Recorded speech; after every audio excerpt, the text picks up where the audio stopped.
Good morning.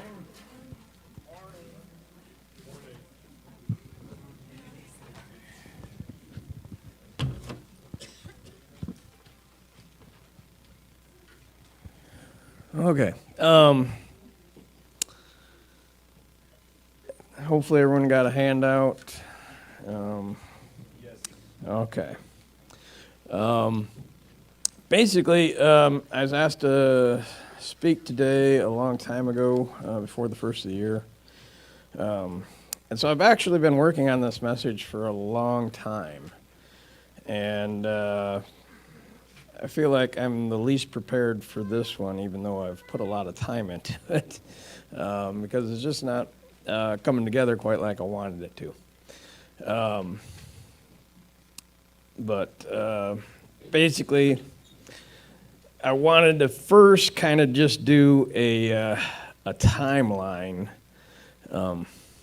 Ezra, you want to grab me that book there? And I wanted to do something like this.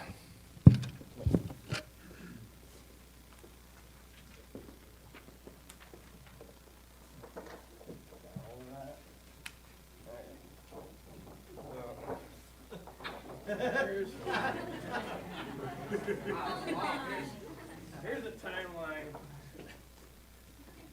and I just don't have the computer skills to put that together and for it to make sense. And there's a lot of stuff on here that's really good, but there's a lot of stuff that I think needs to be added.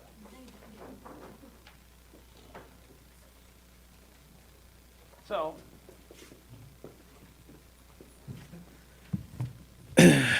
there's other timelines out there, but I just last night at 12:30 when I was still trying to put this together, and I told my wife, I was like, I can't do it. I can't put all the stuff. I can't condense it down into a nice little package. Well, I was just saying, you just can't put everything that you need to know that's in here. You can't do it. So you have to settle with what I got done.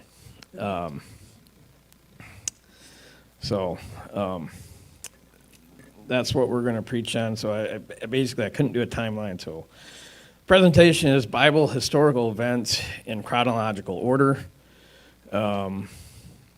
Basically, these are, in my life, things that I thought were important. There's lots of other things that are really important that didn't necessarily get put in. So you can certainly disagree with me on some of these things, but like I said, to the best of my ability, I tried to put it in. And some of the order of things might not be exactly 100%, but I tried to do the best I could. Now,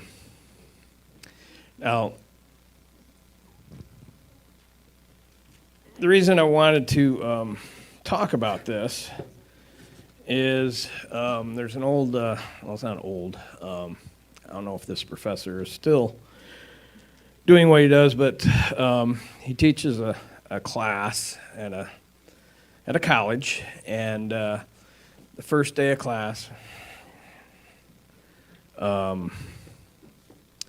he asks people, has the students raise their hand, and who believes in Christ? Who's a Christian out there? And a number of students raise their hands. Okay, and then he goes, okay, so the Bible, you believe that is, the true Word of God, and a very important book, and most of them still raise their hands. And then he asks them, how many of you have read it? And there's not very many hands that are still raised. And then he says, if that's the foundation of your faith, why have you not read it? And, there's a lot of believers that have not read it.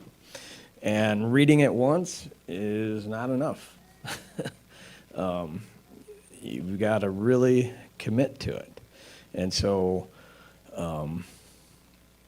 that's why I tried to do this, was to help people. Because years ago, back when I was in college, and me and my wife were going to a church, and they had what they called an Old Testament walkthrough, where we'd meet a certain night of the week for a couple hours or so, and kind of go through some of the history of the Old Testament. And it was pretty helpful for us, because we didn't know a lot.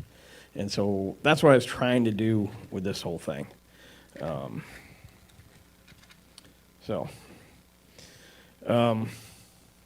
I guess now the other thing is, most of you people that know me know that I am a John Wayne fan. So I don't know, there's an ugly rumor going around that not everyone is. And I'm just not going to necessarily believe that. But anyways, so today I'm going to preach on John Wayne. So if you could roll that scene, please.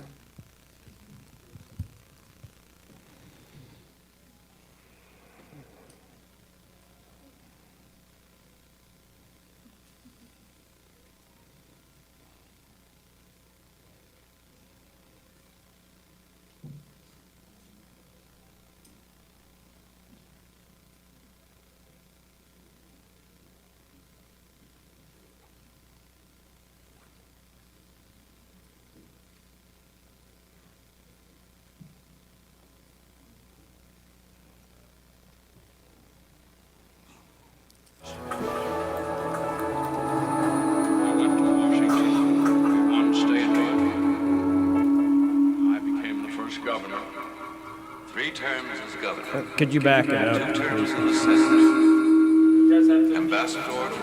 St. James. Back again to the Senate. And a man who...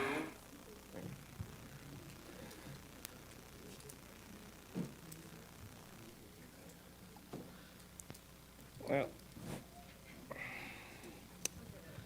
yeah, okay. Oh.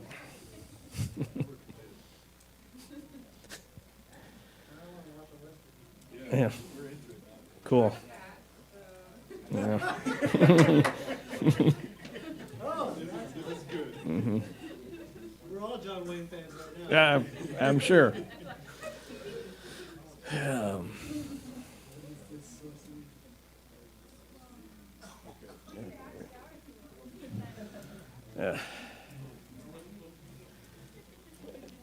Isaiah should have it written down there. I think it's 158.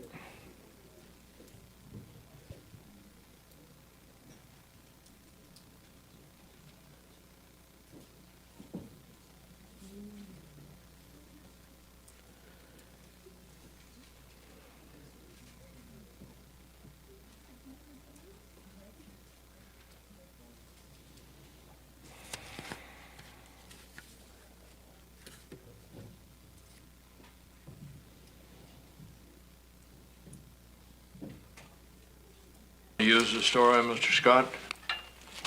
No, sir.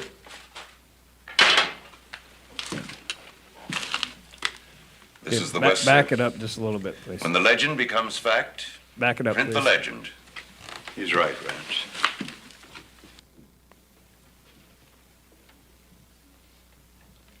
And he will still be king. The cattle will stand on the open ground.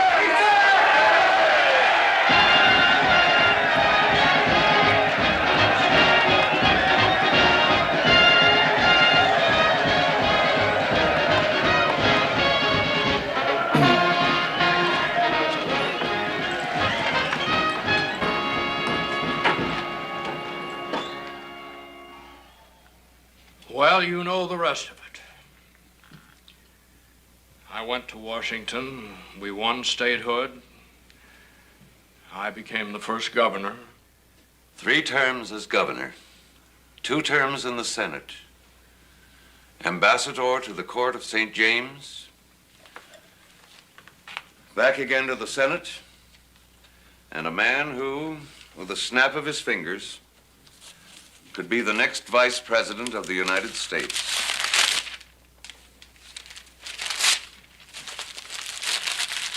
Well, you're not going to use the story, Mr. Scott? No, sir.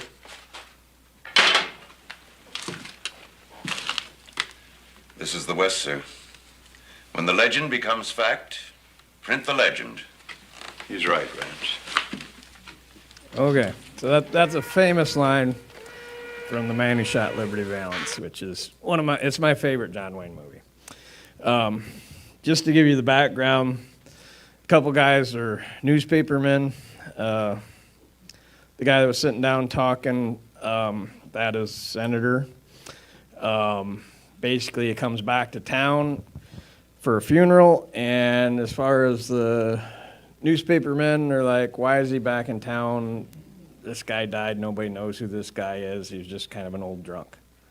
But there's a whole lot of the story, and that's what the whole movie is, that nobody knows. And so he sits down and tells them this whole story. And when they've got the scoop of the story, he says, this is the West, sir. When a fact becomes a legend, print the legend. Okay, so the whole world has missed out on the true story.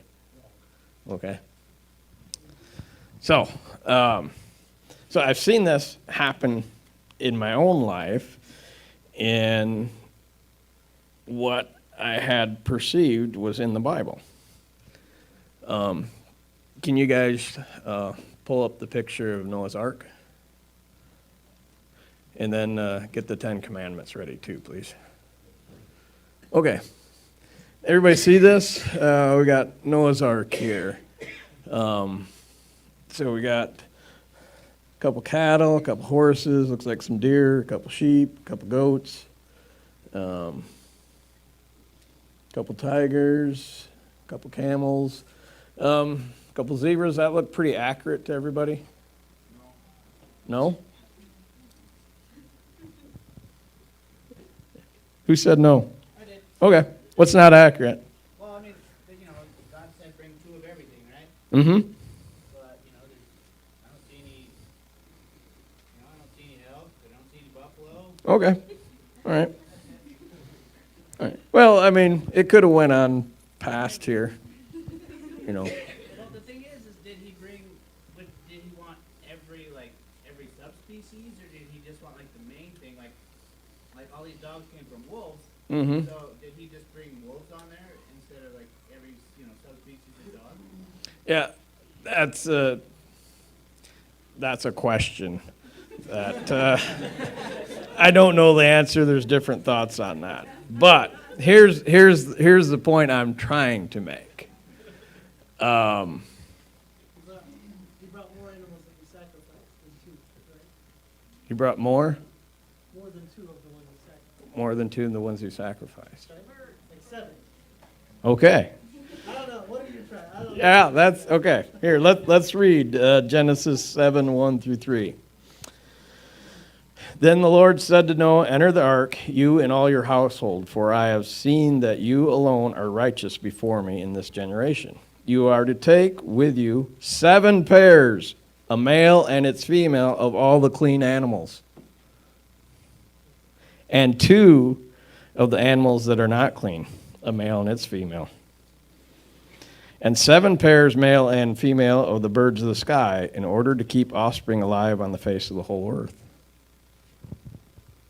Most of the pictures do not have 7 cattle, 7 pairs of cattle, 7 pairs of sheep, 7 pairs of goats, which were needed for the sacrifice. Correct. So anyways, I mean, do you lose your salvation because you didn't know whether it was 2 or 7? No, I'm not saying that. I'm just saying, popular culture, most of the pictures you see, there's 2. Okay? So we're not getting the whole story unless we read the Bible. That's just one example. Okay? So, do you got Ten Commandments ready?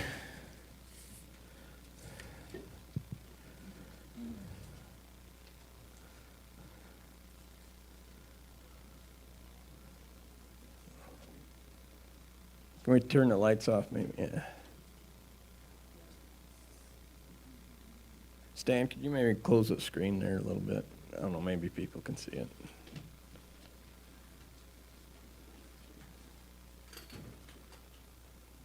It is the noise of song and revelry.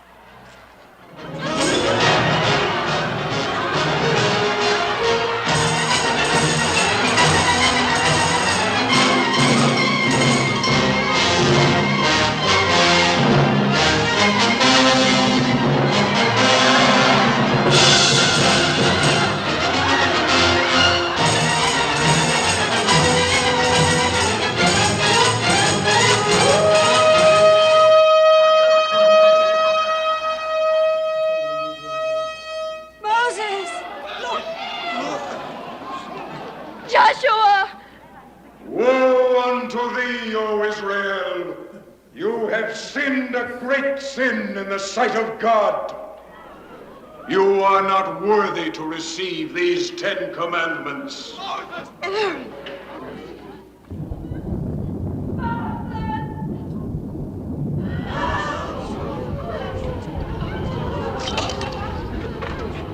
We're gathered against you, Moses. You take too much upon yourself. We will not live by your commandments. We're free. There is no freedom without the law. Whose law, Moses? Yours? Did you carve those tablets to become a prince over us? Who is on the Lord's side? Let him come to me.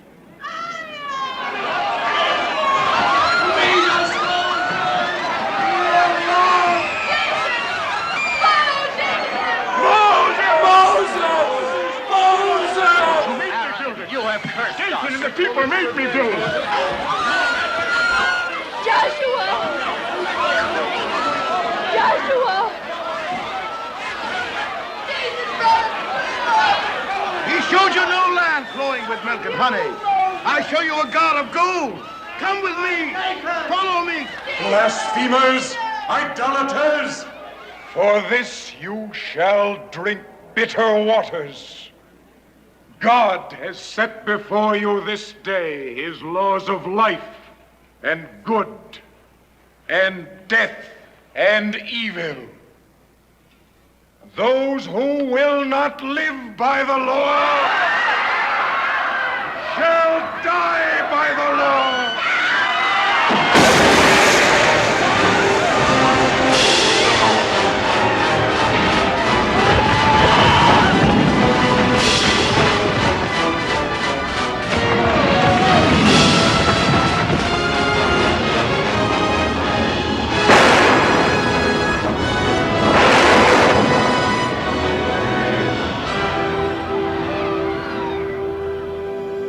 And the Lord's anger was... Okay. So, there's a few problems there. I thought I remembered it melting, like in the movie, like it just melted the gold calf. They threw the gold calf in the fire. Well, I know they did the battle. I thought I remembered from this movie, he threw the tablets at it and it melted. I didn't know the earth opened up. I forgot that part. Ah, right. You forgot the earth opened up. Now, That was before Israel rebelled. oh, really? Yes. They rebelled a lot. Yes. So, I think the Ten Commandments is a great movie. Here again, a couple years ago, in my mind, it always happened like that after Moses came down, the earth opened up and swallowed the people that were rebellious. But that's not really what happened. Moses does say, who is on my side, or the Lord's side, and they switch. And then Moses tells them to basically take a sword, and they are to kill all of their friends, neighbors, relatives that are against them. So, not quite as politically palatable. This way you can just say, well, God killed them. But it is kind of a combination. It does kind of bring the two together. That happens in Korah's rebellion. The earth opens up, and the rebels are taken care of. But anyways, I had read the Bible, folks. More than I'd read that. And I still, in my mind, after that, the earth opens up and swallows them. No, that's not how it happened. Anyways, it's just part of my mind printing the legend. So like I said, I've seen myself fall into that, and so that's why I really am very encouraging that we all need to read the Bible and get it direct. I mean, you can listen to lots of sermons. There's lots of good stuff out there. There's a lot of good movies out there. But none of them can get you everything you need. There's no preacher out there that's going to give you all the information you need. In this country, God has made His Word very available. We need to recognize that and take advantage of it. So, anyways, I'll go through my notes here. Bible, historical events in chronological order, to the best of my knowledge. Number one, in Genesis 1:11. In the beginning, God created the heavens and the earth. Number two, Adam and Eve live in the Garden of Eden. The Garden of Eden is basically heaven on earth. It's perfect. Tells them not to eat of the tree. And they do because they are tempted by Satan.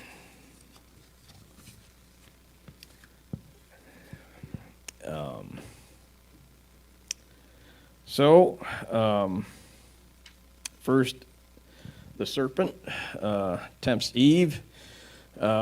She eats, she doesn't die instantly.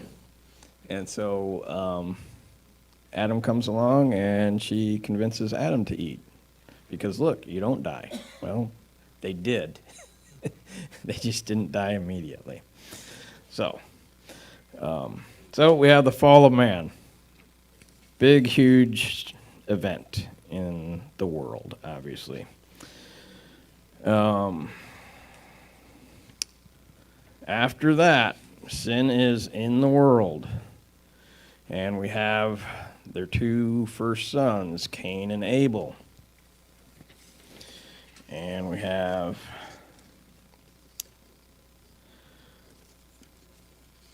jealousy. We have bickering, we have fighting, and that all leads to death. Now, as a parent of more than two sons, this just seems unbelievable, right?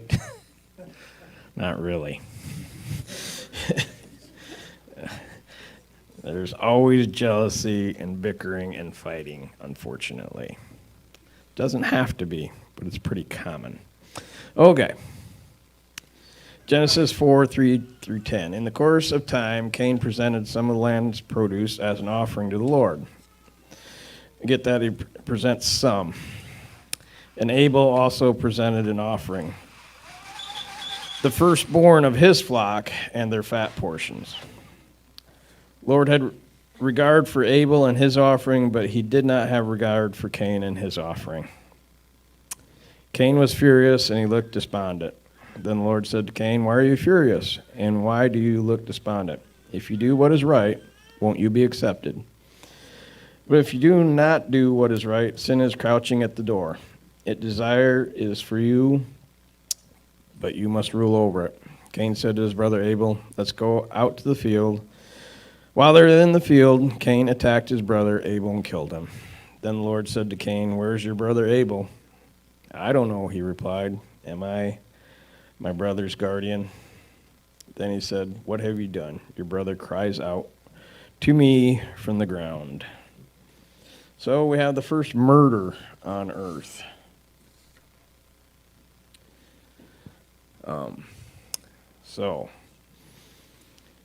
There is, Adam and Eve do have another son, Seth. Basically, Seth becomes the line that follows.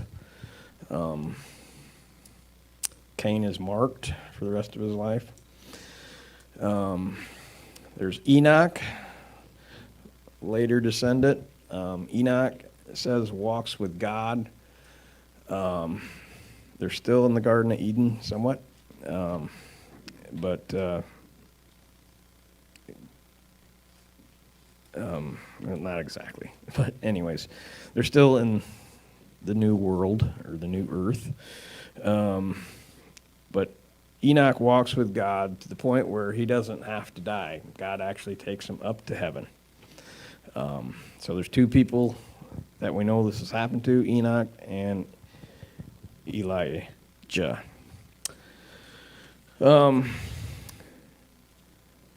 But even though Enoch walked with God, the world as a whole keeps spiraling down.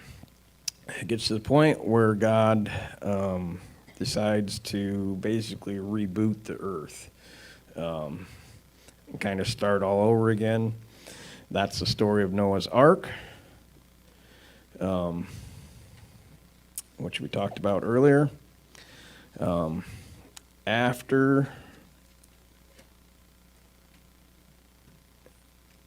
the rains come, God and the rains stop. Basically, God gives a sign of the covenant, which is a rainbow. Now, when we see the rainbow in today's world, we don't always think of God's sign of the covenant that he has with us, but that's what it is. It's not a sign of pride. After that, even though God rebooted the earth, you could say, we still have problems. We have the Tower of Babel.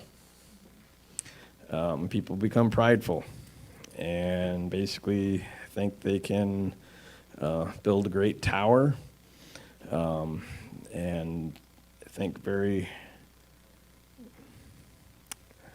a lot of themselves, basically. So God basically comes to the conclusion that he needs to do something, so he basically makes all the peoples, they can't speak to one another. He babbles their language, basically. They can no longer speak together, or they can no longer speak to one another and understand one another, so they end up dispersing like he told them before, to disperse throughout the earth, and so this is a way he makes them to do it. After the Tower of Babel, we have Abraham. Abraham is the great patriarch of the Jewish faith, but the Muslim faith also sees him as their great patriarch. Let's see, the calling of Abraham. I will make you into a great nation. I will bless you. I will make your name great, and you will be a blessing. I will bless those who bless you. I will curse those who treat you with contempt, and all the people on earth will be blessed through you. Now the story of Abraham. He's told he's going to have all these descendants. He's an older man, and his wife is older. Doesn't seem to be happening. So, like most people, him and his wife figure a different way of doing things. to try to develop what God said would happen. So his wife tells him, why don't you,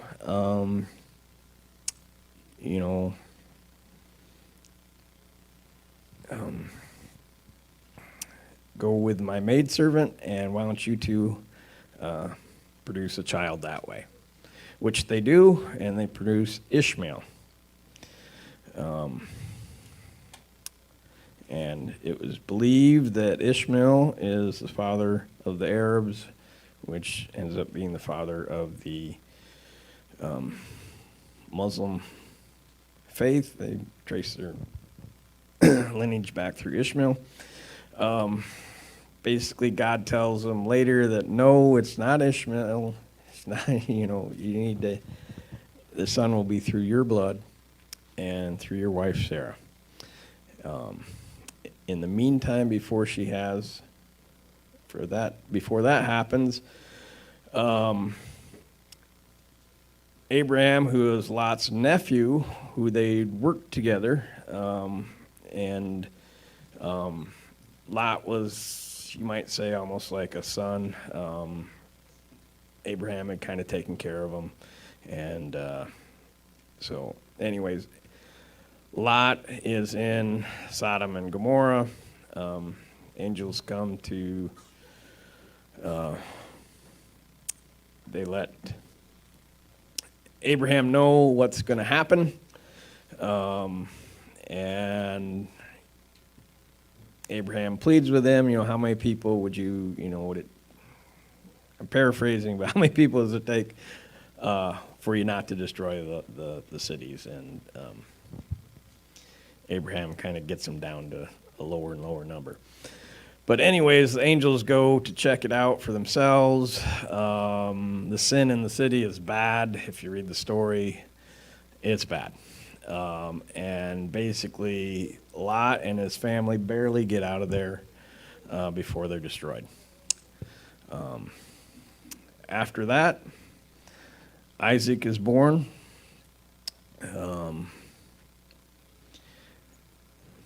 Isaac is also, this is the son they've been waiting for years. It is God's promise to them. But Isaac becomes almost an idol to them. They love their son, as we all should. But it kind of gets to the point where God tests him to see if Isaac is more important to Abraham than God. And so Abraham actually takes him up on the mountain, is going to offer him, God tells him to offer him as a sacrifice, so he's ready to offer him as a sacrifice. When I say this, he was going to kill his son on the altar, and God provides a ram. And so there is basically a substitution sacrifice for Isaac. But Abraham was found righteous in putting God before his son. Okay, now Isaac has a son, or has two sons. He has twins, Jacob and Esau.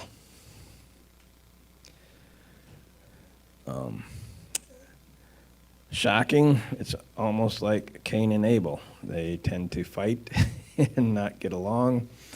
And Jacob basically gets the birthright and the blessing that Esau should have got because Esau was older. But he tricks his father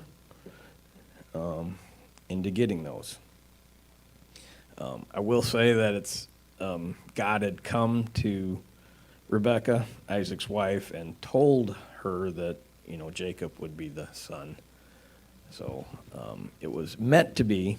Just the way it was done was probably a little sneaky, for sure. And after Jacob gets the blessing from Isaac. He's afraid that his older brother Esau is going to kill him. And so he takes off and goes to Rebekah's brother, Laban, and he has 2 daughters. Jacob falls in love with the younger daughter, Rachel, and he makes a deal with Laban, and basically, if you work here for 7 years, you can marry my daughter. So in 7 years, he marries his daughter. They had a veil on her. He didn't actually marry Rachel. He marries Leah. So he kind of got tricked back at him there a little bit. Basically, they make another deal, and he can marry Rachel if he works for another 7 years. So that's what happens. Jacob has 12 sons. This is the beginning of the 12 tribes of Israel. Here again, he has 2 wives, and he has some children from them, but he also has children with their maidservants as well to make up the total 12. Now Rachel didn't get pregnant for a while, and so their firstborn between Rachel and Jacob is Joseph, and Joseph is Jacob's favorite child. And I know what it's like with 3 boys in the house. When you have 12, I can just imagine the bickering and the fighting and the jealousy, and especially when the father makes it obvious he likes one better than the others. So maybe not the best parenting skills by Jacob, but it is what it is. So Jacob is a dreamer. He tells his brothers about this dream, how he's kind of going to rule over them. That makes them even madder. So they decide, first they're going to kill him, and then they decide not to kill him, and they end up selling him into slavery. So Joseph ends up in Israel. He is, it's quite a story of all the stuff that he went through in Israel, but Joseph is an honorable man. And he definitely follows God. There's definitely temptations that that he did not get ensnared by. Bottom line is, when it all comes, he's in prison. Pharaoh has a dream, and Joseph interprets it. And when Pharaoh realizes that Joseph interprets it, he realizes, this is the man that needs to implement what needs to be done. So there's going to be a famine. First there's going to be 7 years of plenty, and then there's going to be 7 years of famine.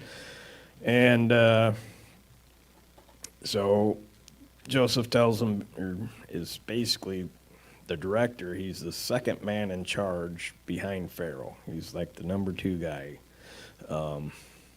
And so they store up food for 7 years, and so they have enough stored up so they can get through the 7 years of famine. So by doing this, Joseph also, his family comes down there, and so he actually saves his entire family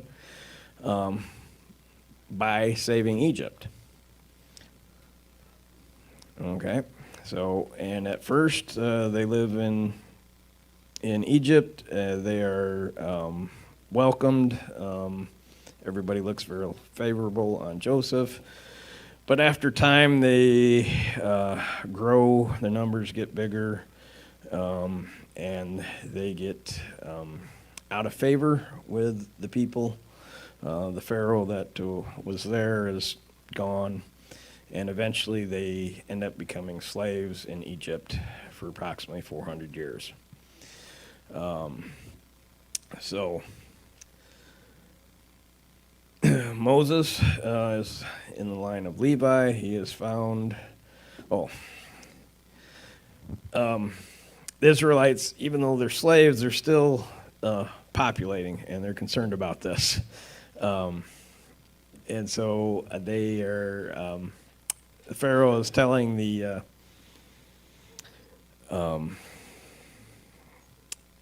midwives to, when they help give birth to the Israelites, they're supposed to, if the baby boy is born, they're supposed to be killed. You just kill them. And that's how they're going to control the population. So Moses, his mother obviously knows about this, so she puts him in the Nile in a little basket raft type deal, and Pharaoh's daughter finds him and ends up raising him as her own. Later on, after Moses has grown up, he kills an Egyptian when he sees that Egyptian treating his fellow Israelites bad, and so he kills them. He ends up exiled and gets kicked out of Egypt. Later on, he sees up on the mountain, he sees a burning bush. God talks to him and basically tells him, you need to go back to Pharaoh and tell him to get the Israelites out of Egypt. So Moses goes back, and with the help of his brother Aaron, he goes to Pharaoh and says, let my people go. God hardens Pharaoh's heart, and he refuses until the 10th plague that God releases on Egypt. So the 10 plagues. Plague number 1, the river Nile turns to blood. Number 2 is frogs. And I don't know, some of these I can really relate to. I don't know if you guys can remember what last year was like with frogs, but where I lived, when I was baling hay, I mean, they were all over the place. I mean, just jumping like crazy out in the middle of the hayfield in the middle of the day. They're jumping into the baler. It was insane. Now, was this what it was like in Egypt? I don't know, but I got an idea. I mean, it's just like, this is crazy, because they were all over the place. Okay, plague number 3 was believed to be gnats or mosquitoes. Here again, about 10 years ago, we had a real bad mosquito year. I had to go do a necropsy on a horse that died. They'd take him out into this basically wooded area, and I got out there in evening, and it was insane. The mosquitoes were just attacking me like crazy. I ended up taking an OB sleeve and pulling it over my head, poking holes so I could breathe through it, and poking a deal so I could see through it with my eyes. I'm sure I looked insane, but yeah, it was just getting eaten up that bad. So I can relate to, I would have let the Israelites go probably at this point, but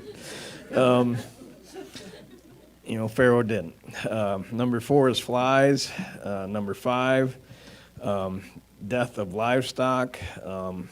Israel's livestock doesn't die. They're immune to the disease or whatever God put on them, but the Egyptian livestock dies. Number 6, there's boils over the people and animals. Number 7 is hail. I've seen some bad hailstorms. Number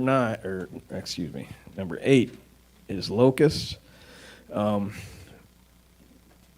and I lived in Hot Springs for 3 years. When we first moved into our house, we lived out in the country. And there's pasture on one side of us. The other area was a field, part of the irrigation project. Anyways, one night, I think it was like the first week we moved in, the grasshoppers came in, and all the trees and all the flowers and everything that were in our front yard, they're just bare. I mean, just overnight, it's gone. And so, I'm not saying this is as bad as what happened in Egypt, but I can see, like, holy mackerel. I just, you'd heard about things like that happen, I just never experienced it. Number 9 is total darkness for 3 days. The Egyptians are in darkness. They can't see their hands, but the Israelites still have light. Interesting how God pulled that off. I don't know.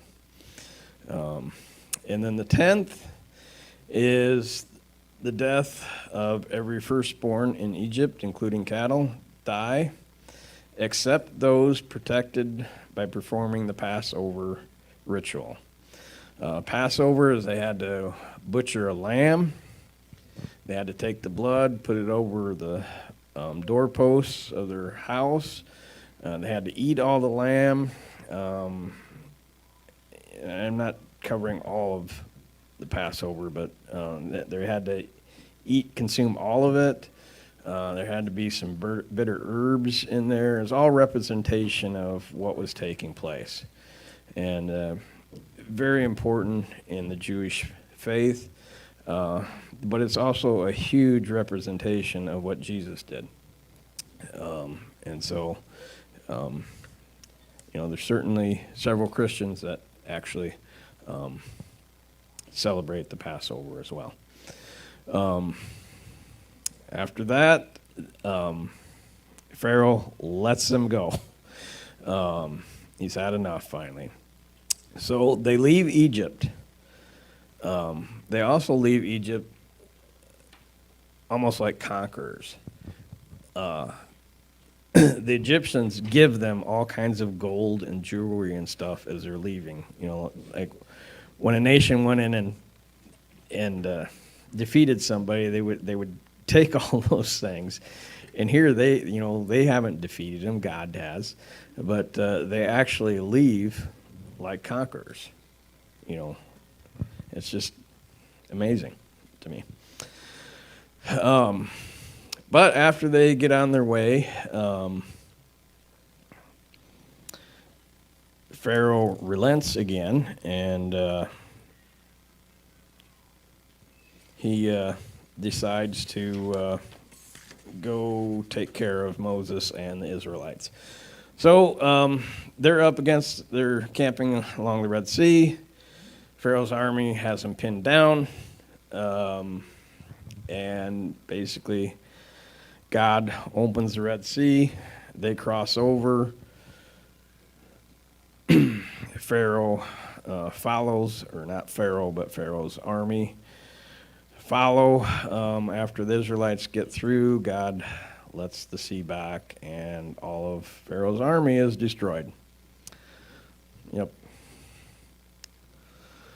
So, now God, at this time, he led them on their way. He was kind of a pillar of cloud during the day and a pillar of fire at night. His presence was. After that, as you saw in the movie, Moses goes up on the mountain, gets the 10 Commandments. God writes the 10 Commandments, and Moses gets them. And yes, he does get mad. I don't believe he actually threw them at the calf like in the movie, but he does get mad and throw them down, and they are destroyed. And yes, the Israelites have produced a golden calf because, it's been a little bit of time since the splitting of the Red Sea. Maybe a few months. So that's a pretty good excuse to figure that God has left them and, they have to produce their own God. It's pretty easy to look at the Israelites and condemn them for what they do, but we sometimes need to pull the board out of our own eye. Unfortunately, human nature, what have you done for me lately? And sometimes we forget all the good things that have happened, especially that God has done. So, anyways, so God, they destroy the golden calf. Moses actually makes them drink part of it. I don't know. I'm not sure why, but I'm sure there's a good reason. After this point, God is a little upset, or frustrated, I would say. And God tells Moses he will send an angel ahead of Israel to take the promised land to give to Israel, but God will not go with them because they are stiff-necked people. Think about that. All these people are going to the promised land. And God's leading them. This isn't their first rebellion. There's been several complaints and several things that have gone on. And God is just like, yeah, I'm done with it. But, I'm going to honor my promise, and, I'm going to get you to the promised land. You're going to have everything you want. I think we need to look at that in our own perspective. In that, why are we here? Why do we do what we do? God wants to be in a relationship with us. And sometimes we have motives that probably aren't very godly. We're into it for what we get out of it. But Moses spoke to God and, basically got him to relent, and that, now God is going to go with them. So to me, that's a hugely important event, because honestly, I could see myself like, oh, okay, well, angels going ahead of us. They're going to take us to where we need to go. We're going to have everything we want. Sounds good to me. But you're not getting the most important thing, and that's God. So to me, this event is really huge in my mind. So after that, the tabernacle and the Ark of the Covenant are built according to God's instructions. We go on. They get to the outside of the Promised Land. They send 12 spies into the land. And there's a report, basically they're kind of scouting it out to see what's the promised land like, what's it going to be like, what are we going to have to do to take it. And anyways, 10 of the spies come back and give a bad report, basically saying that there's giants in there, we can't do it. The land is really good, but we can't do it. And Israel basically goes with them. There were 2 spies that stood up and said, no, it is great. We can take this land. I mean, here again, let's think about it. Egypt is the most powerful nation in the world at that time. And God has totally destroyed them. They didn't really have to do anything except follow God. And now they're going into the promised land, and they're convinced they can't do it. It's just...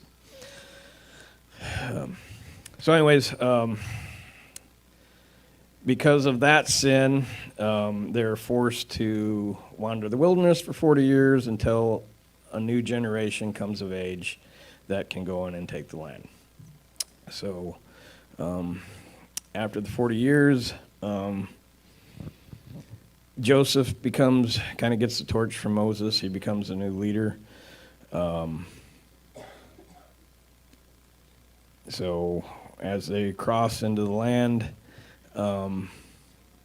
God parts the Jordan River, and they go into the promised land on dry ground and carry the ark across. So it's a little bit like the Red Sea, kind of like a redoing of it, except there's not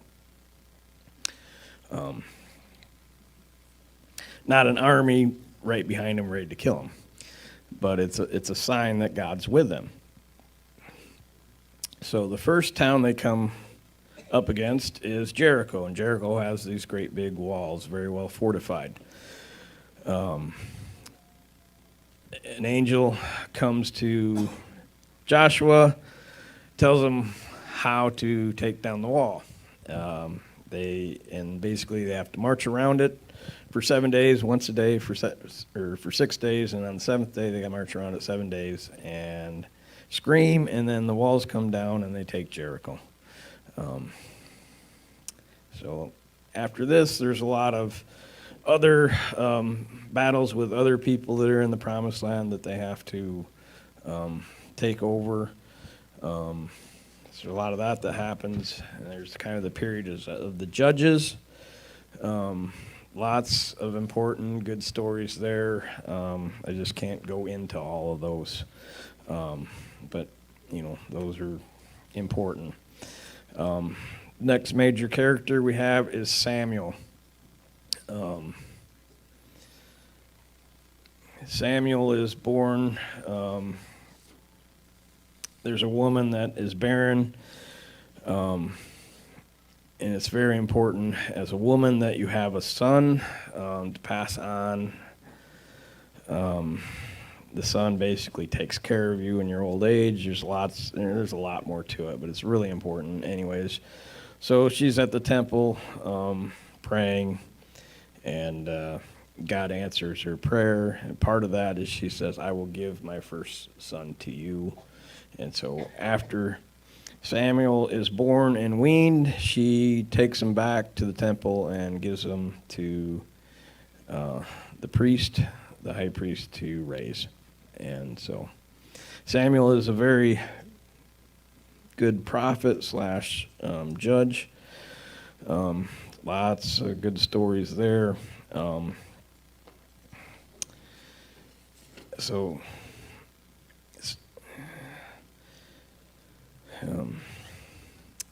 Samuel kind of becomes a leader. Again, the people are upset, and they want a king. All the other nations have a king to lead them into battle, to basically tell them what to do, to know how to proceed. And so, Israel feels like they got to be like every other nation, and they need a king. So in 1 Samuel 8, verses 6 through 19.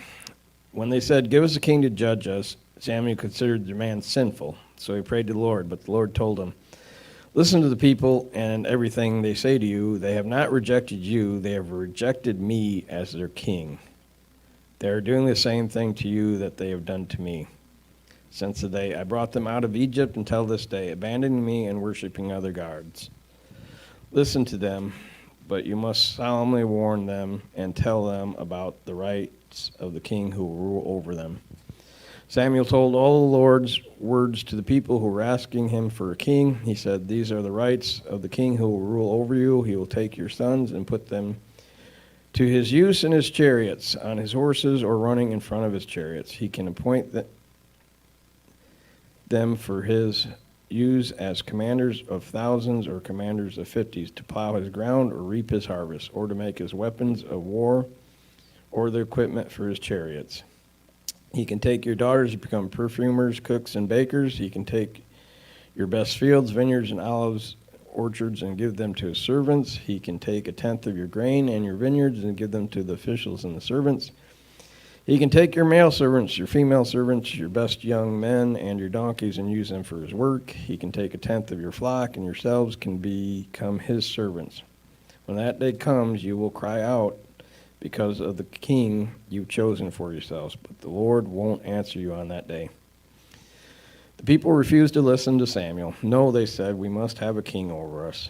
Then we will be like all the other nations. Our king will judge us, go out before us, and fight our battles.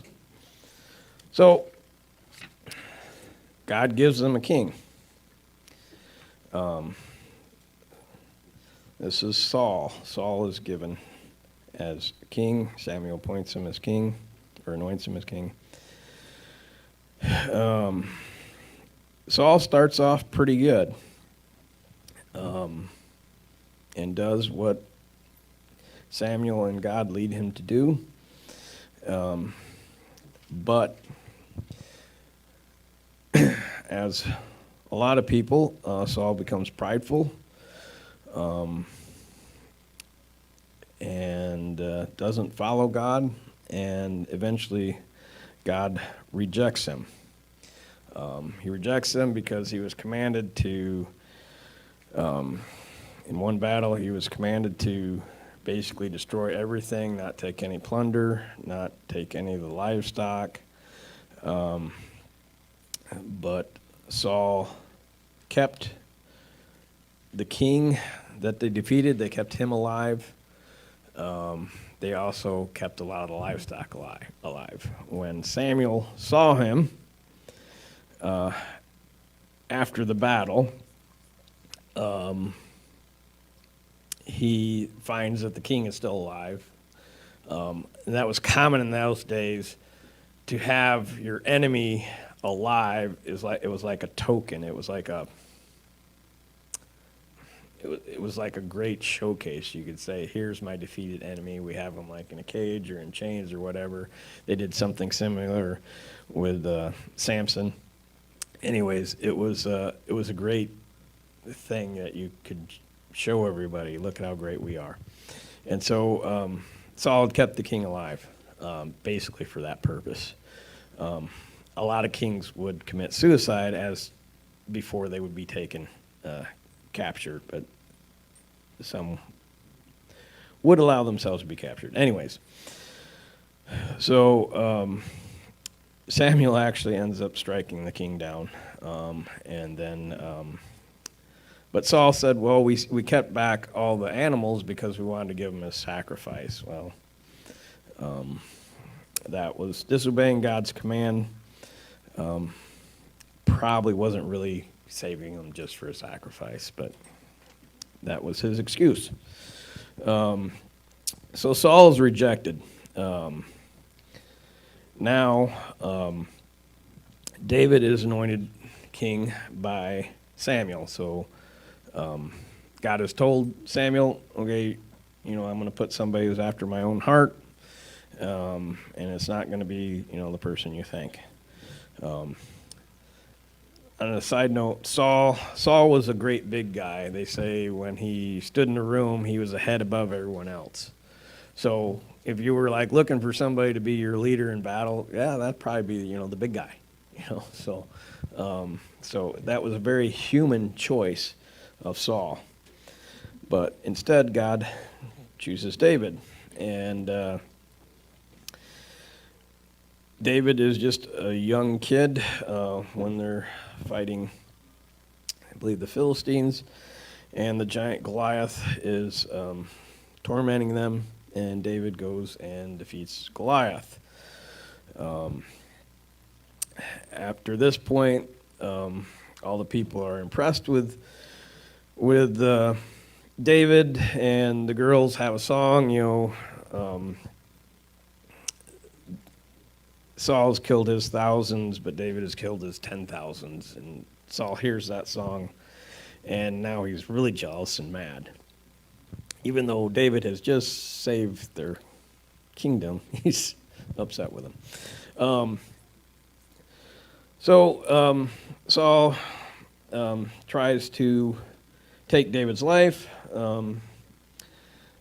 David ends up going into hiding basically, and there's 2 times that Saul comes within David's physical reach, and David could have just easily killed him, but he doesn't, because he knows he is not supposed to, his fellow men are telling him God has delivered your enemy, Saul, into your hand, and David knows that he's not supposed to do it. So, a huge temptation, but he doesn't do it, and God finds him to be after his own heart some more. So, Saul eventually dies in battle, and David becomes king. Now, David is known as probably one of the best kings. Unfortunately, he is not perfect by any means. After he becomes king, he becomes prideful. He sins a few times. One is he takes a census to count all, look at all I got. I want to know a number, how many men I have, fighting men and all this. And that's actually a sin. There's another time where he decides to move the Ark of the Covenant to Jerusalem, the city of his government, so the city would be blessed. He does not know or does not have it researched to know how to move the Ark of the Covenant. They put it on a ox cart. The ark starts to look like it's going to fall down. A guy grabs it to steady it and is instantly killed. Because there's just, the ark is the presence of God is in the ark. It has to be handled a certain way, and that's not intentions are important, but it's very important that it be handled the way it was supposed to be handled. So, unfortunately, man loses his life over the deal. And that was because David and his men were just really not prepared, didn't know how to take care of that. The most famous sin is his sin with Bathsheba, another man's wife. He ends up getting her pregnant, and then he tries to cover it up. Basically, he is not allowed to cover it up because her husband is of great virtue, and just, it's a good story, but anyways, he can't cover it up, so he ends up, basically, David did not kill the person himself, but he made it so that Uriah, Bathsheba's husband, is killed in battle. And so he is guilty of murder as well. So unfortunately, probably the best king in Israel's history is still tainted. But David is after God's own heart, and he repents when he is confronted. And so he does make amends. God does forgive. So there's a whole lot of more of David, but later on, a coup is attempted on David's kingdom by his son Absalom. Absalom gets upset with his father. Basically, this is all after the Bathsheba incident. But another one of David's son ends up taking advantage of one of David's daughter, who happened to be the full sister to Absalom. The right thing to do is for that man to marry her, even though it's a half-sister, but he won't do it. David does not enforce that. So Absalom holds a grudge in his heart for a long period of time. And basically, once he has the opportunity to kill the other son, he does. Then he goes into exile. After a while, he's allowed brought back in. And his anger with his father still builds up, and eventually he ends up trying to take over the kingdom, which they are run out of Jerusalem. But in the end, Absalom is defeated, and David returns. Towards the end of his life, or his later years, David decides, he wants to build a temple for God, because basically God's presence, the covenant, the Ark of the Covenant, basically they live in the tabernacle, which is a fancy tent. And so David has this desire to build a great temple for the Lord. But God tells him that he cannot build the temple because basically his life is too bloody. But he says his son, Solomon, will build the temple for him. But God honors his desire to build the temple and says that there will always be a son of his on the throne in Israel. Okay, so Solomon becomes king and he builds a temple.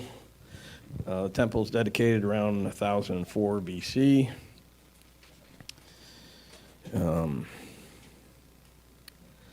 After that, the kingdoms become divided. Solomon's son, the northern tribes don't want to follow him, and so they appoint their own king.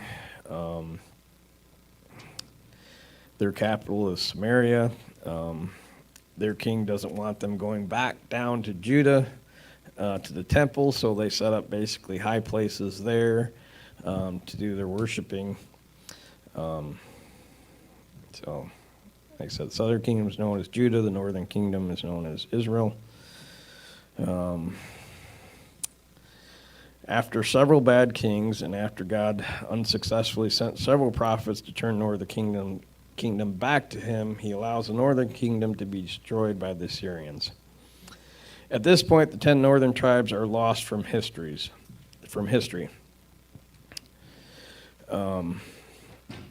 So have you ever heard about the 10 lost tribes of Israel? This is where it's talking about that. Now,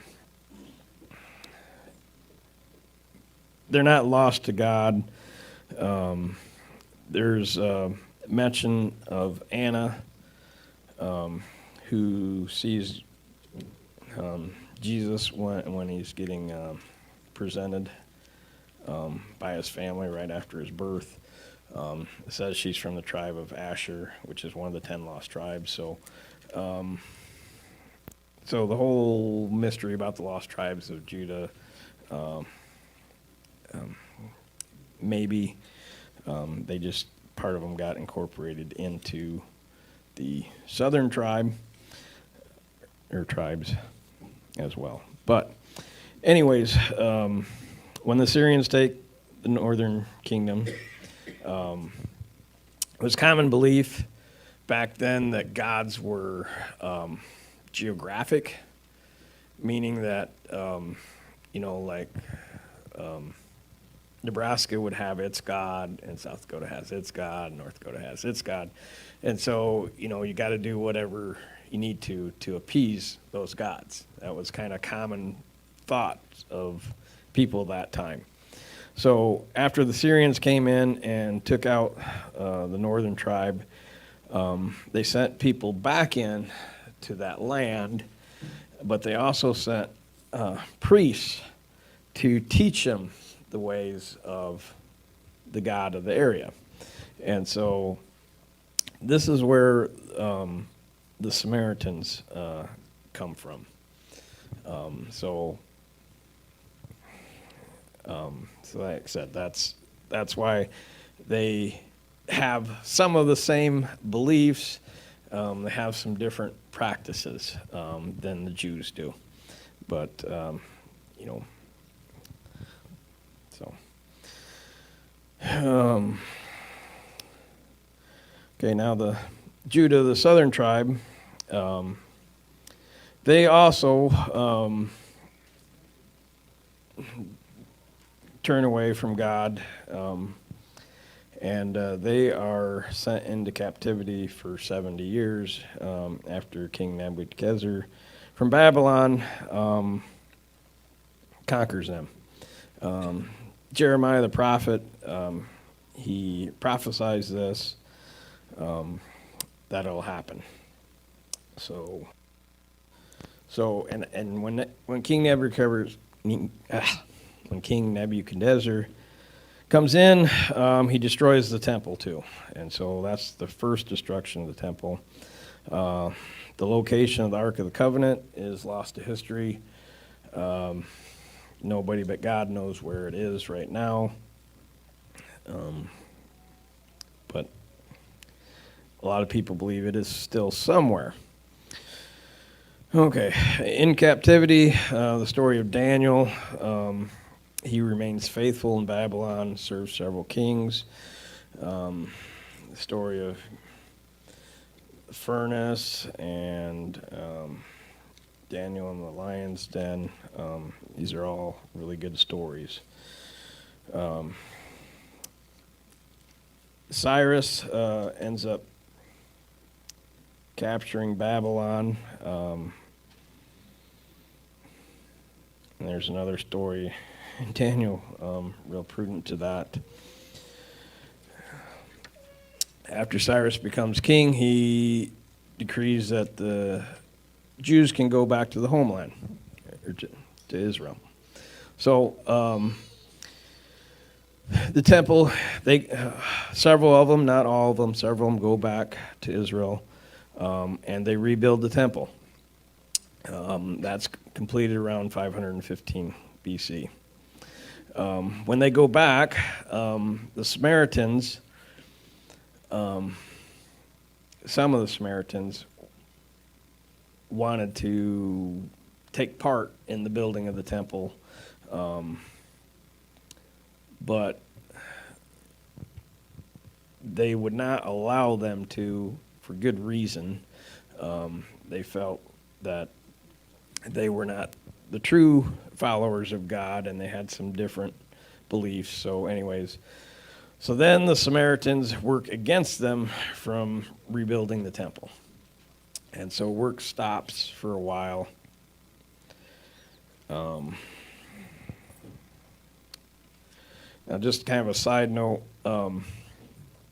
is it's believed in 450 BC, there's some historical truth that on Mount Gerizim in Samaria, they build a similar temple as well. And so when Jesus is at the well talking to the lady, and she says, well, you know, you're supposed to worship at your temple, and we're supposed to worship on Mount Gerizim. You know, there's a temple, very possible there's a temple there as well. So after they rebuild the temple, Nehemiah, who's a cupbearer for the king, he goes back to Jerusalem, finds the walls are in really bad shape, and so they rebuild the walls in a record speed of time, and that was in 443 BC. Okay. About 100 years later or so, Alexander the Great conquers a lot of the Middle East. He dies in Babylon, the city he planned to make its capital.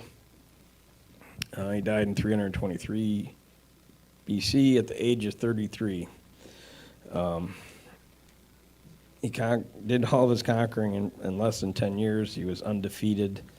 A big point in history there.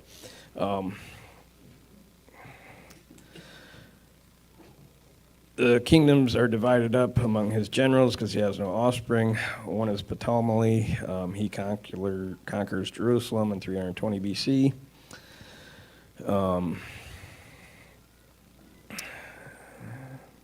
And so the Jews are still allowed to be there and still allowed to practice their faith.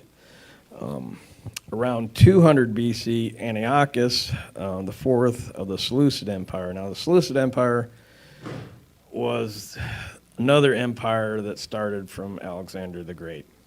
Okay, and so they come in, so they're still kind of Greek, but they come in, they conquer Judah, and Antiochus forces them to worship Zeus, a Greek god, stops them from practicing their religious practices, and he also profanes the temple. He sacrifices swine on the temple altar, which swine are, that's very offensive. It's about one of the most offensive things you could do to a Jew. They do this. Obviously, that makes a lot of people upset. Now, the stuff I'm talking to you now is not in the Bible. It's just history stuff that I think helps with understanding of what life was like when Jesus comes back. So after that, we have the Maccabean revolt from 167 BC to 160 BC. A group of zealous Jews fight a guerrilla-type war against the Seleucid Empire and win to form their own independent Jewish state. The temple is cleansed and rededicated to the Lord, and this is where the Jewish holiday or celebration of Hanukkah is started. Was that rededication of the temple.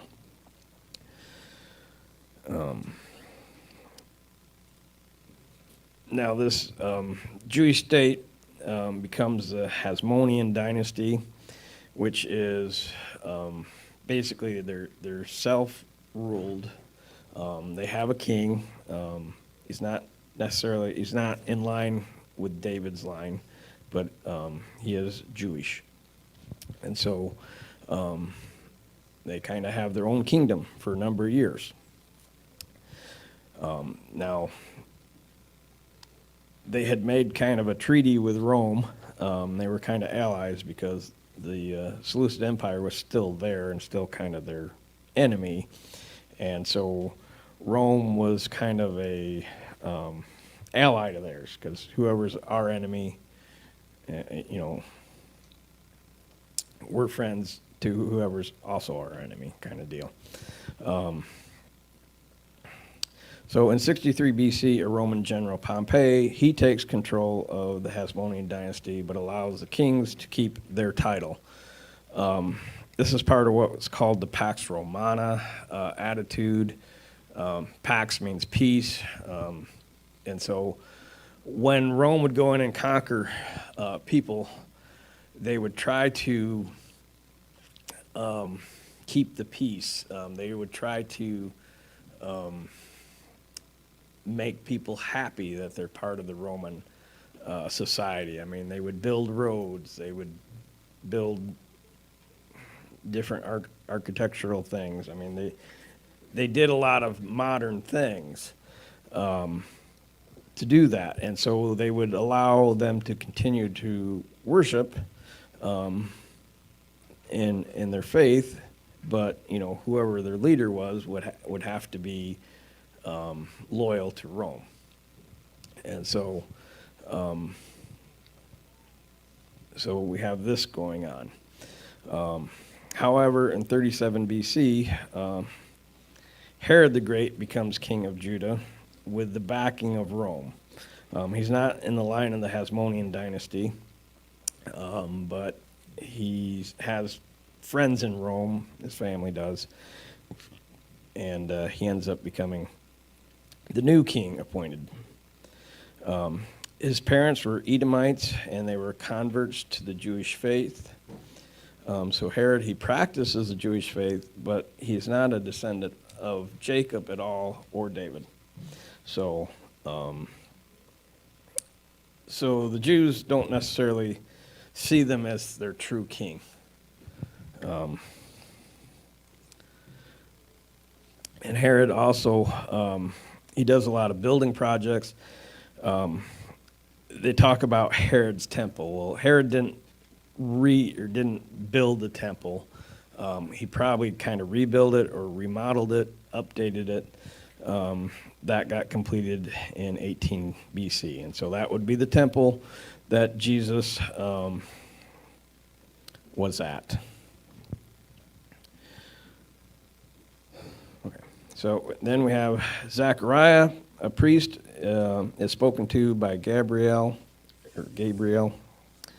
God's angel in the temple, that his wife will have a son. The son is to be named John, and he is to make ready a people prepared for the Lord.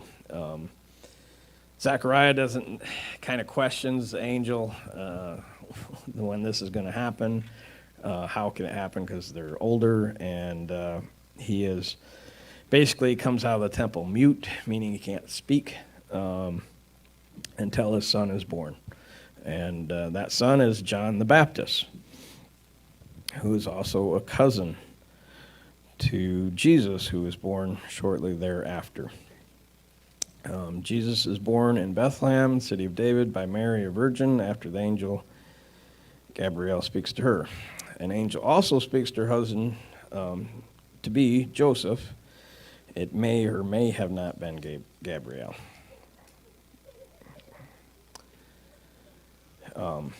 Historically, they believe that the date of Jesus Christ's birth is probably 4 BC. It probably wasn't 0 or year 1 AD. It was probably 4 years before.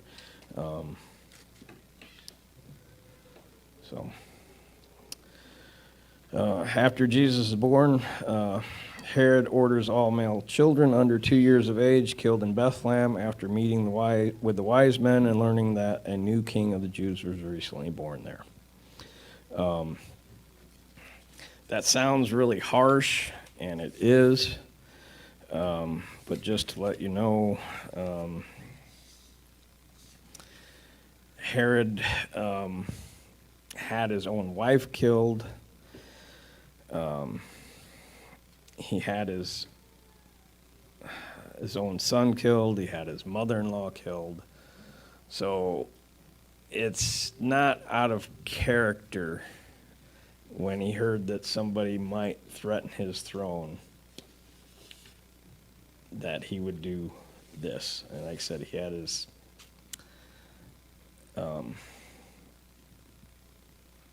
so anyway, so Herod's not a great person by any means. So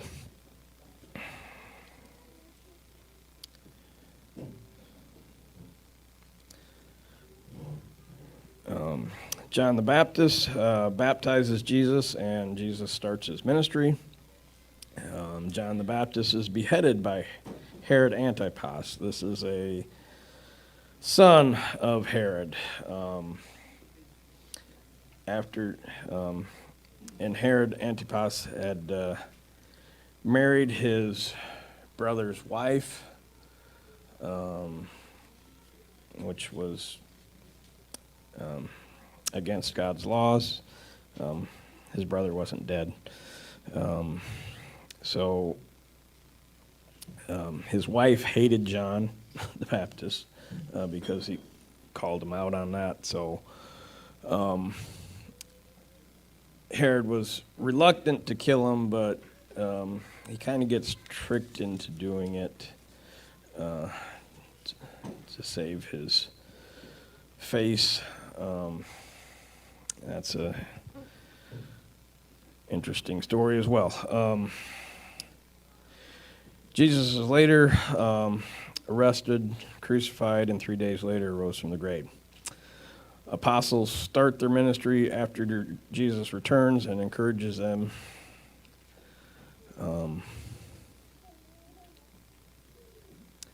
In 66 AD, there's a major Jewish revolt against Roman authority, and so that revolt is finally put down in 70 A.D.,